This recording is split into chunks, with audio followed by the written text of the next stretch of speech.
Masechet Besad Daf Yod. We're going to be covering three different Mishnayot today. And the first one we began already yesterday, and we're trying to figure out who is more lenient when it comes to preparations for Yom Tov and being able to do things for Simcha or of Yom Tov.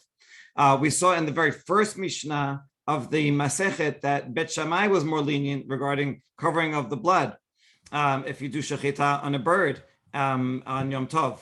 However, there are five other cases where Beth Hillel is the one that is more lenient. And so we're wondering how come in the first Mishnah about slaughtering the bird and covering the blood, Beth Shammai is lenient. In all these cases, it's Beth Hillel.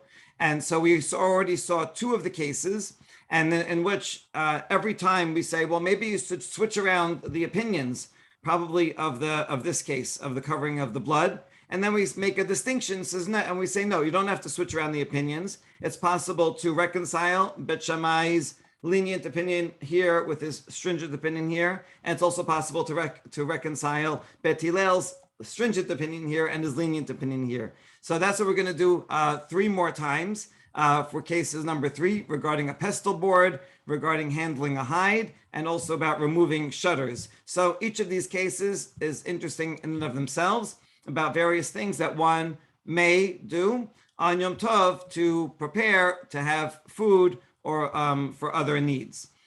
So here we go. Elai kashya hakashya. We know we have to have a question because we have an answer. The answer is the same as what Rabbi Yochanan says every time, switch around the opinions. Our question is, what was he answering? So let's try out this question and see if the answer fits. Bet Shammai Omedim, En notlin et ha'ayni lekaseb ala basar Bet Hillel matirin. So this is a case of taking a pestle. This is not usually when you think of a mortar and pestle, it's like a little stick in a tiny bowl to crush spices. This, we're talking about a big one, some kind of board that you would use to crush things. But that board is also, so you're not allowed to do that on Yom Tov, but this board is also so big that you can use it as a cutting board. And that's the question, can you cut meat on the board? Beth Shammai says, no, you may not. We consider it mukseh. And Beth Hillel says, it's okay because you're using it for a permitted purpose and therefore it's okay. So now regarding that, Alma gabe simchat Yom Tov, Beth Shammai lechumra u Beth Hillel lekula. So we see that when it comes to enjoying Yom Tov, preparing food on Yom Tov, Beth Shammai in this case is the one that's stringent and Beth Hillel is lenient. And here's the question, Urminhi, hashochet chayav ha'of, Beth Shammai v'chuleh. When it comes to slaughtering an animal and having to cover the blood, if you didn't have dirt prepared, Beth Shammai is the one that's lenient and Beth Hillel is stringent. So what are we going to do with this contradiction? Amar Rabbi Yochanan mukhlefet hashita. We'll switch around the opinion, even though the Mishnah mentioned, or the opening Mishnah mentioned Beth Shammai being lenient. Maybe it's really Beth Hillel is the one that is lenient. Okay, so that's a potential answer. But you know what we say? It's not necessary to go and switch around an opinion. We'd rather not do that. We have a tradition that was said that this is what Beth Shammai says. So, and we don't have to switch around the opinion. Mimai dilma lahi ad kan la kamri Beth Shammai hatam elecha deika deken nautz avelecha deka deken nautz la. We already established that opening Mishnah when Beth Shammai says yes, you can dig a hole and get dirt. That permission was only when the shovel was already stuck in the ground. So it was already basically prepared and you're not doing a full action or full malacha. So that's why Beth Shammai was lenient. But regarding other cases, like in this case about using this pestle board, he would say no. So he's actually consistent. It's not really about Simchat Yom Tov or not. Each case you judge on its own. And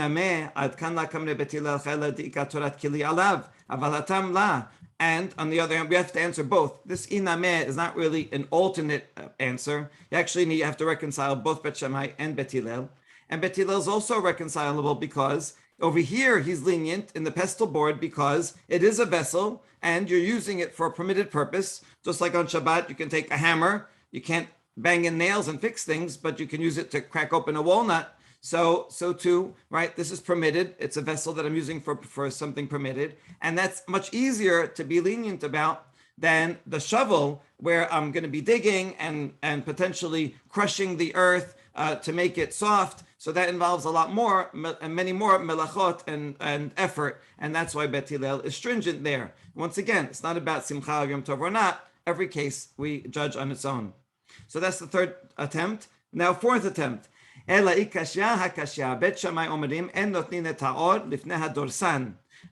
you do shechita, I'll say on a cow, which is permitted on Yom Tov, and then you have the skin.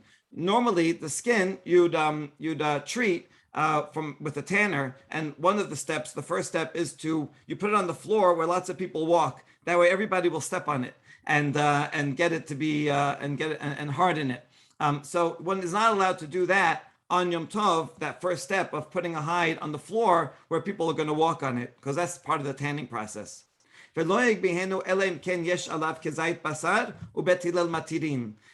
the first opinion, which is Beth Shammai, says you're not even allowed to move it, handle it, unless it has a kezait of meat on it. If it has meat on it, well, the meat you're allowed to handle because you're allowed to cook, eat the meat, do whatever you want. But if it has no meat on it, the skin by itself is mukseh, has no use. So therefore, don't use it. But Beth Hillel says it's permitted, so you can do that. So here we have a case that again is the opposite. Alma gabe simchat yom tov, Beth Shammai lechumra or Beth Hillel lekula. So in this case, Beth Shammai is the one that's stringent regarding preparations for Yom Tov. Beth Hillel is lenient. And we ask the same. We keep going back to the same case of slaughtering the bird, covering its blood, where Beth Hillel is machmir. So what are we going to do with this contradiction? Once again, we can switch around, and according to Tosafot, we're switching around the covering the blood case. Okay, so that is a possible answer, but once again, if we have a better answer, we'd prefer it. So mimai dilma lahi ad kan lakam lebet Shamai hatam elah echad deker nautz aval echad deleka deker nautz la. So once again, but Shamai, maybe they're only lenient because it was already stuck in the ground, that shovel. So then there's no problem. But here he would have a problem because you're preparing the skin. The skin has no use. It's mukseh. So he'd be more machmir. Iname ad kan lakam lebet Hillel hacha ela dechazel migzar aleh. Aval hatam la. And on the other hand, Beth Hillel also can be reconciled because here the skin does have use. The skin is suitable for lying on it, right? You can lie down on it and take a nap. And so therefore you are allowed to handle it, and it shouldn't be a problem of mukseh. So this one is easy to permit, whereas the case of digging dirt is much more difficult to permit. Okay, so that resolves that one. And now we're at the, is this the last one? Yeah, and now we're at the last case. And the last case is going to have a twist at the end. Ela ikashya hakashya. Bet Shammai omrim en mesalikin et hatirisin v'yom tov u'bet Hillel matirin. These are all mishnayot that are going to come up soon in this masechet. So it's good we get a preview of them now. And here we see that Beth Shammai says you're not allowed to remove the shutters of your store. You think of the shuk in the old city, and there's all these stores, and they have these shutters. So in those days they would have these smaller shutters that you would remove from the openings of the stores, and then you would turn them on their side, and you'd put the wares that a person is selling on the shutters. So in this case, Beth Shammai says you're not allowed to open your store on Yom Tov, not because it's a problem of opening the store. So this is really fascinating. Just a total side point that it seems like the custom back then was people would open their stores on Yom Tov. Now, obviously, they wouldn't be buying and selling with money, but they would do, like the Amazon stores. Yeah, you can just walk in and then take something and walk out, and the sensors that recording it, and they charge you afterwards. So this would be kind of like a neighborhood shop where everybody knows each other. And since you have Yom Tov and people want to get milk or eggs or whatever they need, so people would open their shops and then allow other people to come in, and without setting a price or discussing money or exchanging any money, they would just remember, okay, you took a dozen eggs, and then later after the holiday, they would settle the accounts. So it's really interesting that this was part of the holiday that they would go and be able to exchange merchandise. Okay, so the problem is not opening the store. The problem is that when it's shuttered up and you remove the shutters, you are demolishing, and if you put them back, then you're building. So therefore, Beth Shammai says you're not allowed to do that, and Beth Hillel says matirin. Not only can you take off the shutters, you can even put them back on, because if you don't allow the person to put them back on, he's not going to want to leave his store unprotected, and then he's not going to open it in the first place, and people won't be able to get some of the things that they need. Okay, so Alma gabe simchat yom tov bet Shammai chumra bet Hillel lekula urminhi hashochet chayav ha'of b'yom tov. So same problem here regarding preparations for Yom Tov.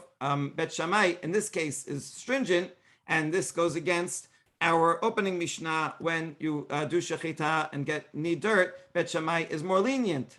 So what are we going to do with this contradiction? Bishlama bet Shammai bet Shammai la kashya hatam dikadek nachutz achad lekadek nautz ela bet Hillel kashya.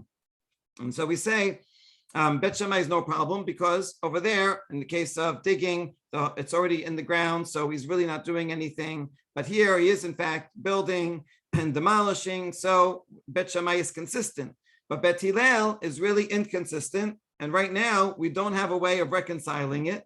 And so we answer, Amar Rabbi Yochanan, Mukhlefet Hashita. Rabbi Yochanan says, you know what, switch them around, and really Bet Hillel is the one that says it's permitted to cover the blood with the dirt, and the Bet Hillel is the one that is stringent about it. Now, we have an extra paragraph here, but I want to show you something, which is that in most manuscripts, actually all manuscripts, that this is the end of it. Here you go. You have here's the Vilna Shas and the Venice edition. That's the first printing. It says Mukhlevet Hashita, and it continues Inameh. The Cincino printing also has a little bit Inameh, but all the manuscripts end with Mukhlevet Hashita, period. This one also, this is just out of place. That's it. This is the end of the sugya. Nothing else is after that. So let's read it that way first, and then we'll see what happened in the printed edition. So in the manuscript version, which is the correct version, we have 4 questions. Each one we answer, but the final one we say we can reconcile Bet Shammai, but we can't reconcile Bet Hillel, and therefore we have to switch the opinion of Bet Hillel. Once we do that at the end, then you know what? Actually, we could use this for all of the previous 4 challenges, because once you switched it, then actually Bet Hillel is always more lenient in every single case, and there's no problem for Bet Shammai or for Bet Hillel. We don't even need any of the previous answers, and that's how it ends. Okay, but someone somewhere along the line said, wait, maybe I can answer this one too. But you can see that this one's different, because in all the other ones, Rabbi Yochanan's answer, Mukhlevet Hashita, comes first, and then they answer Bet Shammai. But here the Bet Shammai answer comes first, and then Rabbi Yochanan says Mukhlevet Hashita. So even in the printed edition, you see that the last one is different from all the others. Okay, so in the printed edition, we do give an answer. Ad kan la kamre Bet Hillel hacha ela mishum de'en binyan bekelim v'enstira bekelim aval hatam la. So no, maybe Bet Hillel over here is the one that's gives permission, because he has a general opinion that when it comes to vessels, and these shutters can be used as vessels, because you could put stuff on them as like a tray. And so a vessel, there's no building and dismantling when it comes to vessels. Like if you take cups and you want to, stack them up, that's okay. But there, in the other case of the blood, then it involves many other problems which he can't get around. So that's the printed edition that has the answer. But we can ignore that and stick with Rabbi Yochanan.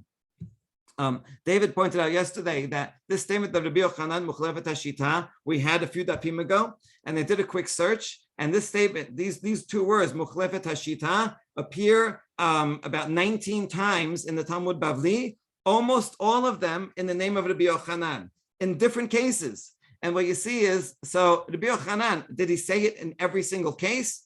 You see over here in this example that we say, did he say in here? And we say no. In other words, we don't really know where exactly what he said at first, what was the original context, and so we try it out. So I think most likely, historically, Rabbi Yochanan said it about a case, whatever it was, and we can try to figure out what was the original case. Here it is. We do conclude it is about this case and not any of the first 4.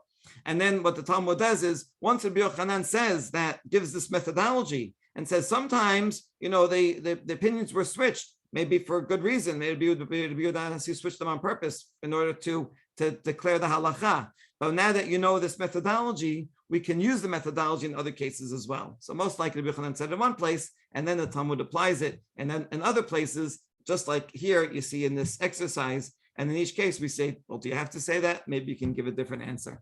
Okay, so this is that was interesting and also important in terms of methodology. Now we go to the next topic, which is designating baby doves, where Beth Shammai only requires handling the first brood. We're going to say he limits it. And then we ask question, how come Beth Hillel doesn't use retroactive designation? Anytime we have retroactive designation, you know it's going to be an interesting sugya. So let's see. Beth Shammai omerim lo yitol elaim ken nitnea mibe'od yom. Beth Hillel omerim omed ve'omer ze veze ani notel. Good. We already had a foreshadow of this case in the previous stuff. And the case is as follows. I know I want to eat a dove on the holiday, but doves are mukseh. Unlike chickens and geese, they run around on my farm and they're all prepared. Unless it's a chicken for laying an egg, then it's not. But otherwise, I have in mind that the chickens for eating, I'm probably going to eat.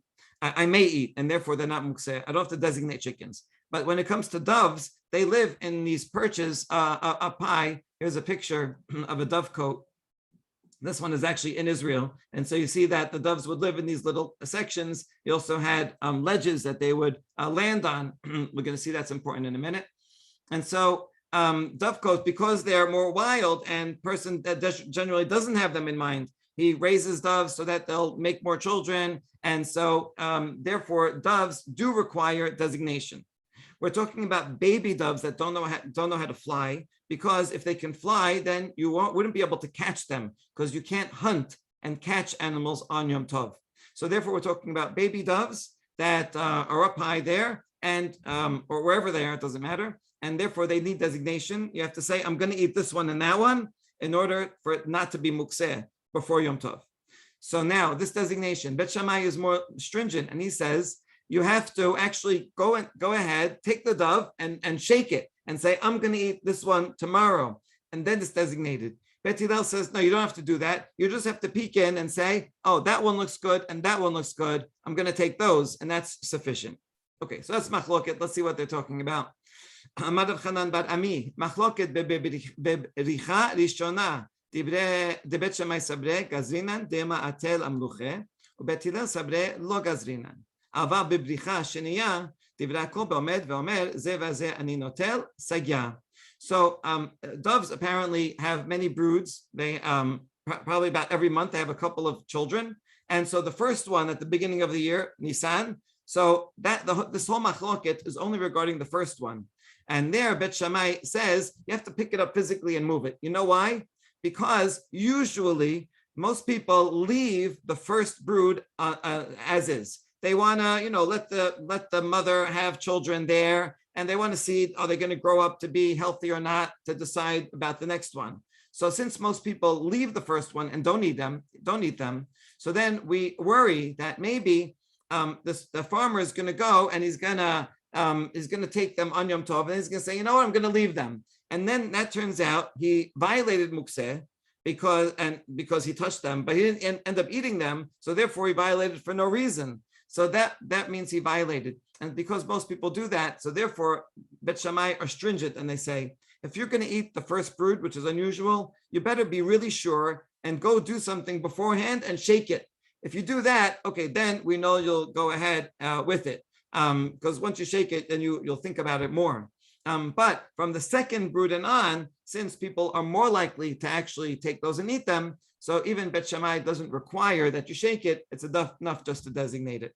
And Beth Hillel says, no, we don't have to worry about that, right? And the second on, everyone agrees. You could just point and say, I'm going to take those. All right, good. Now, question on Beth Hillel. Why do you have to go and look in and designate this dove and that dove? Why can't I just say, I'm going to take from this dovecoat in general, or I'm going to take from some of them from here, and I don't have to say exactly which ones. Why is that not sufficient? Now, you'll say, so now by doing that, you have to use retroactive designation. It would work like this. I'm going to say, I'm going to eat some doves tomorrow from around here. Tomorrow, when I pick A and B, then retroactively, those will be designated as the ones I want and not mukseh. And so therefore, it should work, the more general designation. Now, if you say maybe Beth Hillel doesn't have retroactive designation, well, that's not true, because here's a following case where we do have retroactive designation.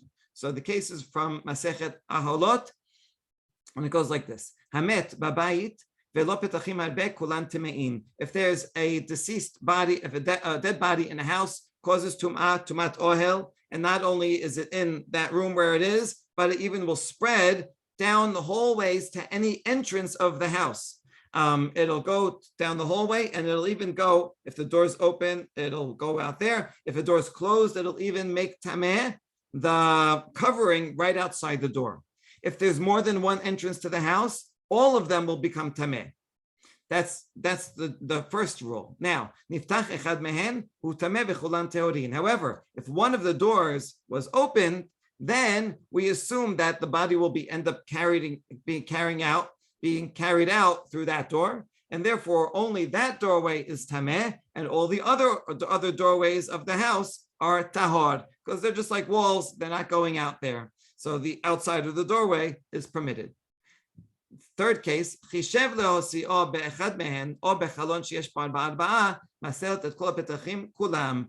if you just thought about, I think I'm going to take the body out of this door or out of this certain window, as long as it's at least 4x4 tefachim, so a person could fit, then that saves all the other openings.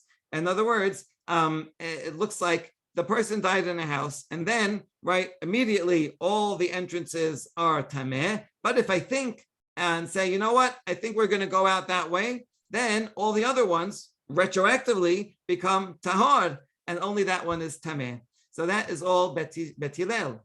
Beth Shammai omrim v'hu shecheshev lo siyad shelo yamut hamet. Beth Hillel omrim af mesheyimut hamet. Beth Shammai says that thinking, you can use thinking, but that's only before the person dies. The person's on his deathbed, he's about to die, so we're preparing before. Listen, when he dies, we're going to take him out of the front entrance. If you do that, then the back entrance is okay, but only if you thought about it before. That's Beth Shammai. Beth Hillel says, even after he dies, you think about it, it's still okay. In other words, that at the time he died, I don't know which one he's going to use. This is kind of like a quantum theory, right? You don't know which way the particle is going to spin. However, once you observe it, once you think about it and say, you know what, we're going to take him out the front door, then retroactively that tum'ah gets removed from all the other doors, the outside part of the doors, and therefore, assuming they're covered with an awning, and therefore you see that Beth Hillel does have a law of retroactive designation, and therefore the question is, how come he can't use retroactive designation regarding the Dovecoat also, and just say, I'm going to take from this Dovecoat without having to designate exactly which dove he's going to use? That's the question. Now, answer is, Rabbi says, no, there's no retroactive designation. When Beth Hillel says it permits, even after the person dies, I can designate, that only helps for something that was in that doorway after I made the designation. In other words, the person dies, and then all of them are tameh. And let's say, there's some, there's a ball under one of under one of them, so that'll become tameh. Now that ball moves away, and then something else comes. A bicycle goes under that doorway. But first, I designated, and I said I'm going to use the front doorway. After designation, then the bicycle went into the back doorway. Then it's permitted. So in other words, it only happens from the time of designation and on. That's when it's permitted. And so, so only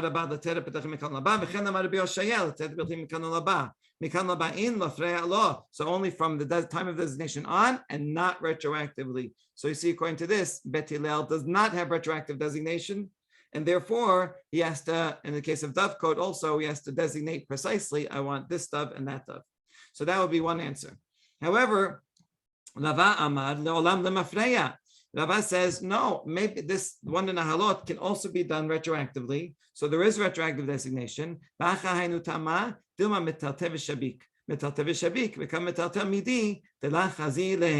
the problem in the case of the Dovecoat is that if I don't designate, I want A and B, you know what's going to end up happening? the guy's going to go up the ladder and he's going to take one. Now I think I'll take this. And then after he feels it, he's going to say, no, this one is a little too thin. I changed my mind. I'm going to use that one. And he puts it down. Then changes mind, uses another one. And the problem with that is that once you handle it, you basically have to use it because it's only not mukseh because I'm going to slaughter it and eat it. But if I handle it and then put it down and don't eat it, then I violated mukseh. And so that is the problem. Rabbi says, Beth Hillel in general says you can do things retroactively, but in this case, you're going to keep changing your mind, and then that's going to cause a problem. Next.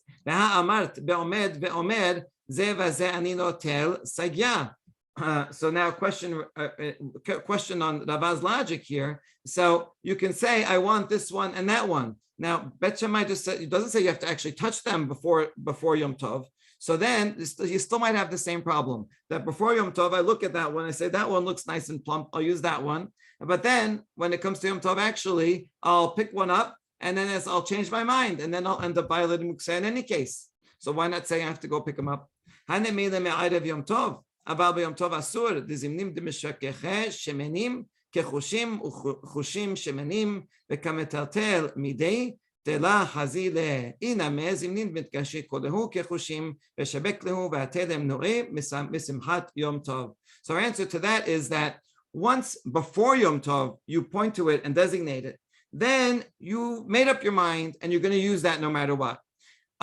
But if we allow the person to wait until Yom Tov itself and then say, I'm gonna use this one or that one, then he's gonna end up deciding on Yom Tov, and he's gonna go take it, and he's gonna find that this one he thought was fat was really skinny, or the one that's skinny is really fat, and then he's not gonna want to take it, and he's gonna take a different one, or he'll find that they're all thin. And he's going to leave them all. And then he's not going to have simcha of Yom Tov because he's not going to have any chicken at all. So the point is like this, that according to Beth Hillel, you do have to designate it beforehand. You don't have to pick it up, but you do have to at least point to it. Once you point to it, you made up your mind.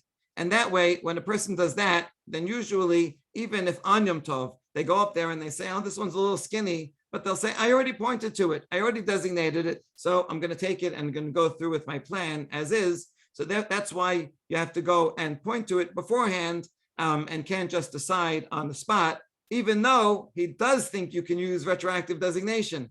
So that's the problem isn't the retroactive part. The problem is that you're going to end up picking it up and changing your mind, and then you'll end up violating mukseh. And that explains why you have to pick it up and why you have to point to it before the holiday. All right. And now we get to the last Mishnah for the day, which is sometimes this is going to be like a fun games. Sometimes there are new guests in the Dovecoat. Before Yom Tov, you go in there and you designate them. The next day, you find that things are different. We're going to be talking about a case where you designate black ones and then now they're white ones, or a certain number. You designate 2 and now there's 3, or 3 and now there's 2.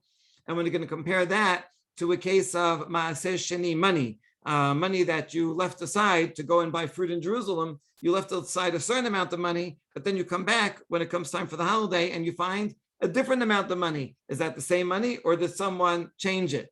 So that's the question. Basically, like, let's say you have 3 meatballs on a plate and then, you go and get something and you come back and then there's 2 meatballs there. So is that your plate, but someone took a meatball? So then you'll eat the rest. Or is this someone else's plate and you don't want to eat from someone else's plate, right? So does a change in what you find mean that these are different things altogether?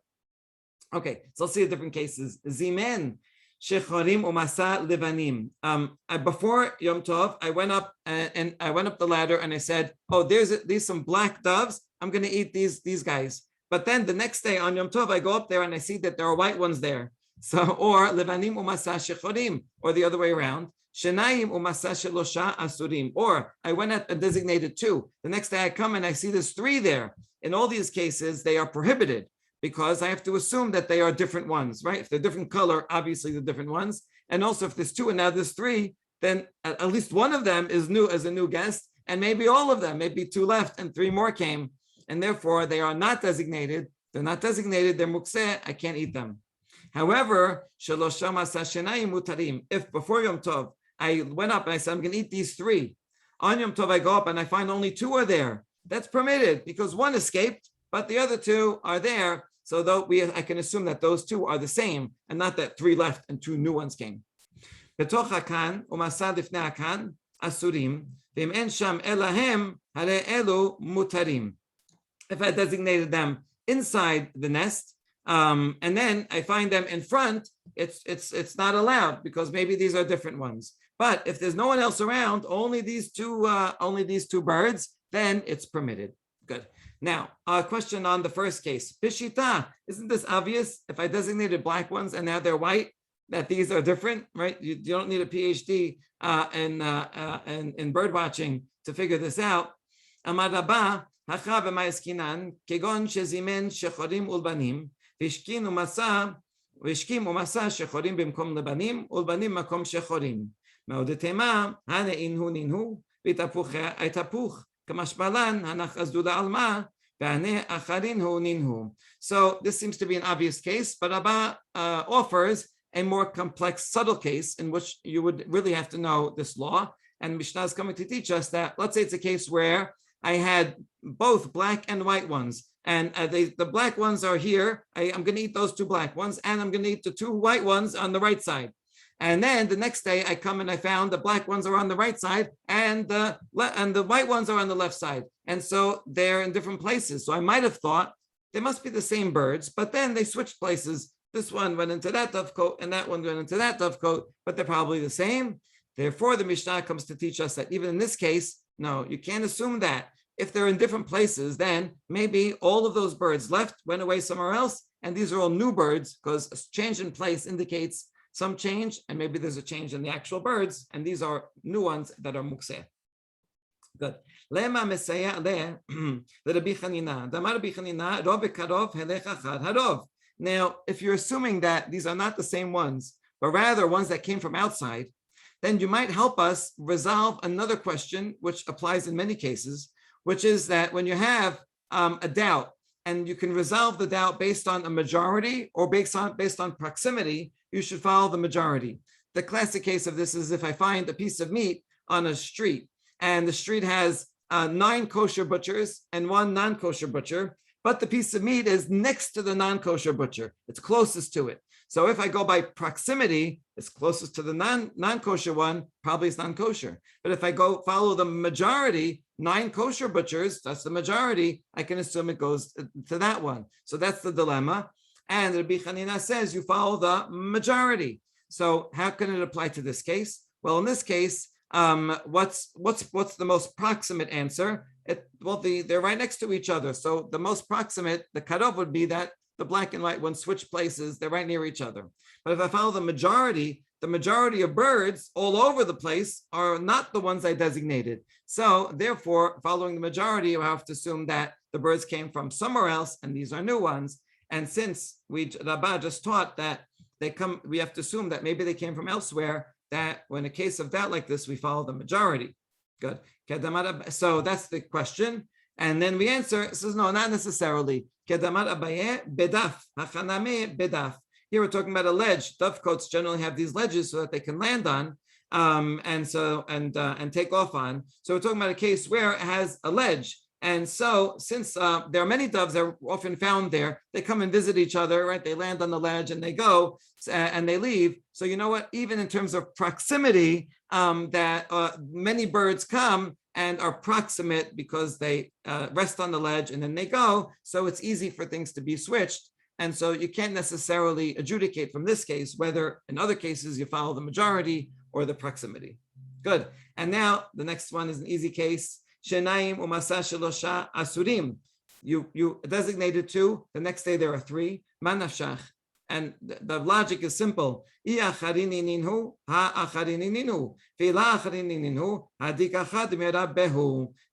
they are totally different, 3 new ones, then they're 3 new ones. They're all prohibited. And even if they're not new ones, so the 2 of them that are there are the same 2 I designated yesterday, but now there's 3. So at least one of them is new. And so therefore I have to prohibit all of them. Why don't you say batel bedov? Because 2 of them were there and only one's new. Well, remember we said you don't say batel bedov. If it's davash yesh lo matirin, just wait till tomorrow and then you can eat them. So that's one reason why you wouldn't say batel. All right, and now we get to the last case, which is the more complex. 3, shelosha masah shenayim mutarim. I designated 3, and I come back, and there's only 2. So now, and we said in this case, it's permitted, right? What Mishnah say? Shelosha masah shenayim mutarim. It's this case is permitted. I assume that one left, and it's not an entirely new group. Question is my tama. Because we assume that they're all the same. One of them left, but the other 2 that were left behind are the same ones, and therefore I can take them and eat them. Excellent. Now, lema matnitin rebihi velo Rabanan. Who is the author of this Mishnah that permits such a case? It seems that would be Rabbi, that's Rabbi Yehuda Nasi, and not Rabanan. And that would be a problem because although Rabbi Yehuda Nasi is the compiler of the Mishnah, nevertheless, it's not always his own opinion. Rabbi also has to follow the majority. And if we find that the majority of the sages hold something different, then it would be strange for the Mishnah to follow the minority opinion, even if that is in fact Rabbi Yehuda Nasi. So we're going to compare this case to another machloket, the Tanya. Hiniach maneh umasa matayim, chulin umaseh sheni ma'orabin ze bazeh, divrei Rabbi. Hachamim omrim hakol chulin. So here's what happens. I have Maaseh Sheni. I live far away from Jerusalem, and now I have a harvest, and so I don't want to carry all this fruit to Jerusalem. So I redeem it for money. Now this money, I have to take it and buy fruit in Jerusalem with it when I go. The next time I go, but that might not be for several months. So I take the money and I hide it away in a special spot. So let's say I took $100 and I put them, dinar in this case, I took 100 and I put it in a special drawer. This is going to be Maaser Sheni. When I'm ready to go on my trip, I go open the drawer and I find, or purse rather, and I find 200. So what's the status of the 200? Rabbi says it's 100 of it is chulin, 100 of it is Maaser Sheni. So what would you do in such a case? Simple. You take, you'll say you have 2 coins, and you'll say, if this one is Maaser Sheni, good. If it's not Maaser Sheni, then let the Kiddusha of the other one go on here, be redeemed to this one. And then I know for sure this is Maaser Sheni, and the other 100 I can go ahead and spend. That's Rabbi. Chachamim say, Hakol Chulin. They say that if I put 100 there to begin 6 months ago, and I come find 200, then it must be that someone intervened here. Someone moved something. And once they moved it, they probably took whatever 100 was there. And now this is new money. If it's a different amount, I consider it to be entirely new money. And therefore, you know what? I can spend all 200. What happened to the other 100? I don't know. Someone mishandled it. Okay, so that's the machloket there. So the B here fits with the Mishnah. Just like Rabbi says, when you find a different amount, you assume that whatever is there is the same. So to here, even though there was originally 3 and now there's 2, it would be the same. Oh, 1 second. There's another case.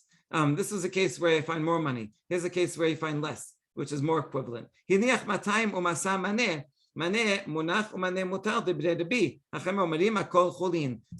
the same machloket. If I put 200 there originally, those 200 are going to be Maaser Sheni. I come back a few months later and there's only 100. So the B says it must be that one is also Maaser Sheni.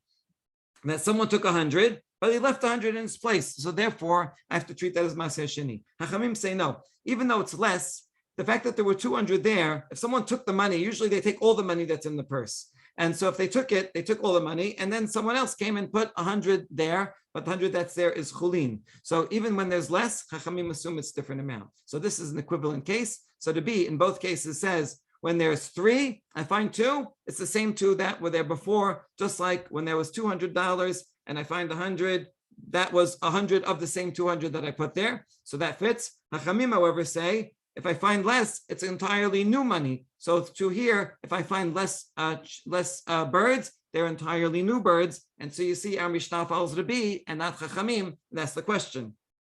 Okay, here's the answer. Afilu tema Rabanan ha'itmar Allah Rabbi Yochanan Rabbi Elazar damar leitarvayhu shane gozalot to'il asuyin ledadot. So regarding this topic, Rabbi Yochanan, Rabbi Elazar already gave an answer. So we have an answer ready. And the answer is that birds are different because they move. Since birds move, since I have three, but they move on their own. So therefore, it's more likely that one left the perch, and the other two are the same ones that were there. But money doesn't move on its own. And therefore, if I put 200 there, and now I find a different amount, even if it's less, I have to assume that someone took all 200 and it's a different 100 because it doesn't move on its own. And that would be an answer. Okay, this is a good sufficient answer. The problem is that we can offer another answer. And then why do we need that first one? So let's see. Why do we need to give that answer? Because we have another statement regarding also this topic, that there's a machloket between Rabbi Yochanan and Elazar. That according to one opinion, the machloket between Rabbi and Rabanan is when the money is in two different purses. Then we're not sure, and there's 100 in here and 100 in here, and then I only find one. So then what's the deal? But if it's in the same purse, everyone would agree that it's permitted, because in the same purse, if you put 200 in one purse, and someone empties it out, they're going to take all the money. And if they put other money in, they're going to put a new 100 in. So therefore, everyone agrees in that case. So then that would be really simple, that it's completely new. But the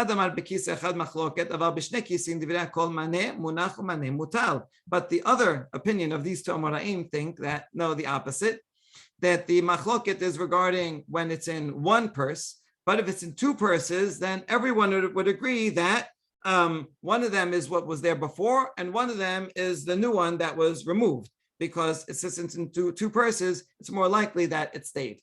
All right, so now, based on that machloket, Bishlama leman de'amar b'shnei kisin machloket, hainu distarich l'shanu yacha shanei gozalot ho'il v'asui l'nadadot. The one who says that we're dealing with two different purses, and that's when they are arguing. So then I need the answer that we gave up above, that birds are different because they walk, and therefore if it can be according to Rabanan also, and I have a good answer. But